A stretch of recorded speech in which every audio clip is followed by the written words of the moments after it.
तो संगवारी जैसे कि तुम्हाला पता है कि छत्तीसगढ़ी फिल्म इंडस्ट्री में एक के बाद एक लगातार छत्तीसगढ़ी फिल्म आवत रही है। यही कड़ी में एक ठन नवा छत्तीसगढ़ी फिल्म आने वाला है जेखर नाम है माया के जादू चल गए।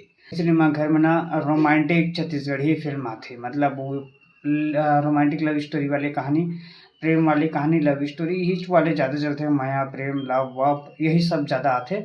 कुछ कुछ अलग अलग कंटेंट बीच बीच में आते रहे थे, पर ज़्यादातर कंटेंट ना लव स्टोरी वाले रिलेटेड रहते। तो वही कड़ी में एक नवा फिल्म आते माया के जादू चल गए, जिन फिल्म ला वाईआर और Shri Shri film production house के बनर तले बनाए गए हवे।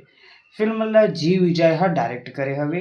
बात करें फिल्म के स्टार कास्ट के, त ये फिल्म के स्टार कास्ट में नजर आही लक्ष्मी झांझी, शशि वर्मा ह।